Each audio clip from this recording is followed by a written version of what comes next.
Mana odamlar avtomat tarqatdi, odamlarga hech bo'lmasa 5 tadan deb turib, sen yozib berasan, seniki o'tadi bizga deb turib boshqa qiladi. Men ko'rmagan narsani qaytan yozaman, endi Rossiyada tuyapti, endi pistolet bilan motomonimga soluvdi. Hali nasosda qon chiqayotganda otilib chiqishdi boshladi. Hamma yo'q, qon bo'lib ketdi, arib dedi. Bir tomonim o'zi shundan beri men qora bo'lib qoldi. Kurtganmanda o'tirib qonlarda artyapman, yana doполнительно nahiya. Ular tepyapti. Baxtiyor Karimov degan shu uголовный розыск bor. Iplaslar dedi. Kechalar dedi, milisaxonaga kirib kelayotganda Azim aka deb chuqa borib so'rashayotgan odam meni shu qaragan odam shunday qilishisam deb turib, ular bilan mushtlashib ketdi, yurib to'xtatdi. Xlorga o'tkazamiz deydi. Xlorga ham o'tkazmadi, boshimga ham qop kiygizmadi, no fizический расправаны rasib berishdi. Bizanki gap kirishdi. Men o'zim butunlay yo'qotib qo'ydim. Kirgan kim militsioner beka deydi. Bizankida bilasiz, reshotkasi katta. Unda yurib kelaman, rasa soladi, devor naryoqqa borib yopishib qolaman. Kech payt ukam kelmayapti deb turib ko'chaga istab chiqadimi? Endi komendantskiy soat uni ham olib ketdi. Ezib tashlab turib, u ham bizankida. Uni ham 2 kun to'g'monlashdi uni. Keyin sardorlar Bishkekka kelib yotqizishib, davolab, yana qayda jo'natib o'ldirib qo'ya deb turdi. Meni 3 kun shunaqangi stilda izdivatsiya qilib urishdi. Tepaga tergov gap chiqishadi. Ikkita oper 2,5 turadi. Mosta bo'ldim deysan deydi. Ras haligi avtomatlarda yoza olmaysanmi? Mosta bo'ldim deysan deydi. Men mosta bo'lmaganman deyman.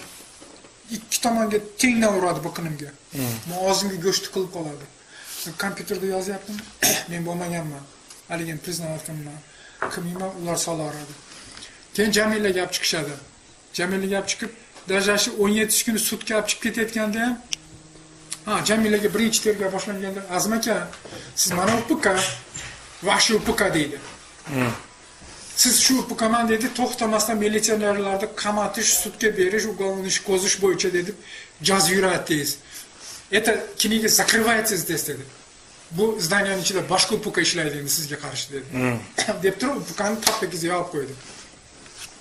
Kompyuterga o'tkazib turib dopros qilyapti, men yana halin отказ qilyapmanmi? Qo'ygan обвиненияларni. Hali operlar, shuncha kundan beri обработка qilishmayapsan dedi. Yana mana qilib sudga olib chiqib ketdi militsiyaxonaga. Jamila aytyapti. Jamila aytyapti. Yana ikkinchi etaj gap chiqishdi. Bu prokurorda o'lika tergovda, yo'da militsiyada o'tirgan bola. Kimgadir o'xshatdim-da, keyin bildim. U so'roq qiladi, men отказ qilaman, men bo'lmaganman, men mayda bo'lganman. Kim ekan u? Bu prokurorda o'likanda, tergovchi ekanda. Endi u ham haligi qilib tayyorlab turib, fleshkadan nariyoqqa Jamila gap chiqib berish kerak, что men priznavat qilishim kerak. Dashash 17 kuni kechki paytgacha bu narsa bo'ldi-da. Shu olib chiqib ketishdan 1 soat burun ham olib chiqib to'g'monlab, qarasak hech ham iloji yo'q. Mana endi deydi,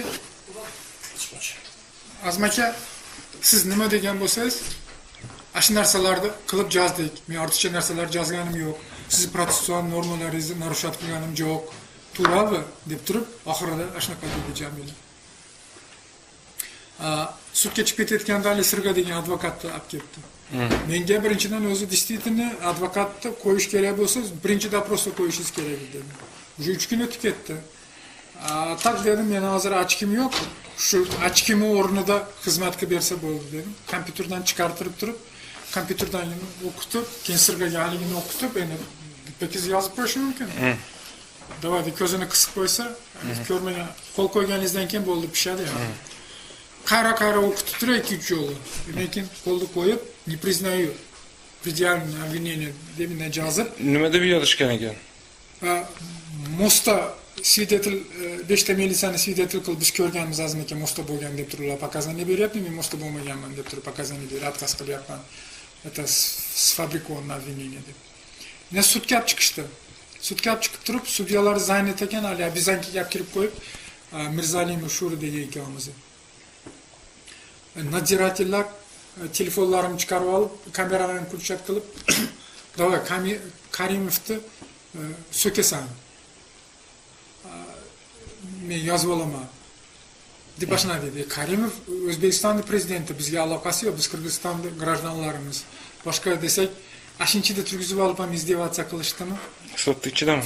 Sotni ichida endi zalga tiqib qo'ygan, tepada sudyalar zang. Keyin olib chiqdi, olib chiqib sanksiyaga olib chiqdi, men bitta ham aytib bo'ynimga olmayman. Bular mana shunaqa qilishdi.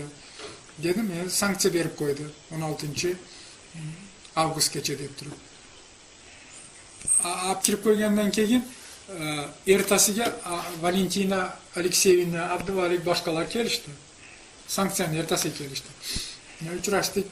Men mana shunaqa qilishdim, o'qidik nimani, sanksiyani objalat qilamiz, уже men yozib tashab qo'ydim dedi Abdumalik. 18 kun. 19 kun Nurbek borib qoldi. Nurbek borib qolib, shu Nolevkada Ivesda gaplashayotgan paytimizda urdimi dedi. Начальник Ivesmanga turib olgan.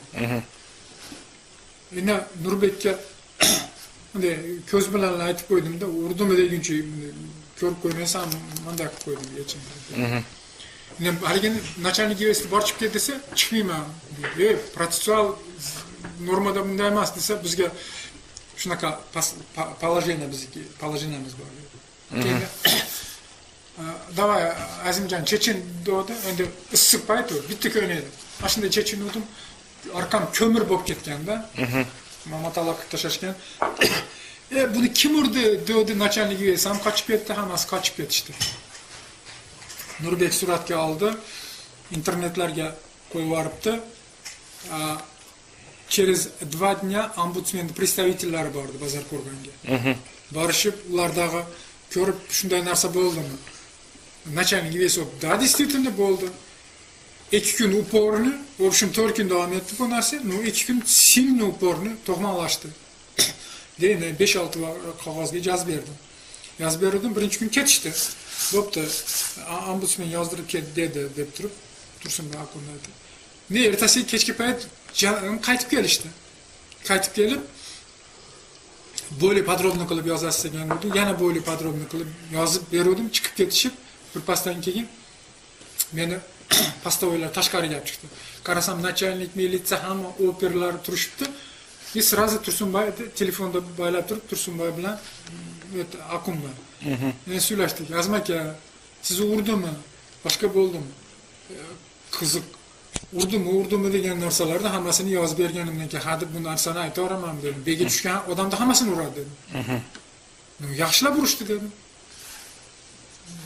Hammasi turishdi начальниклар.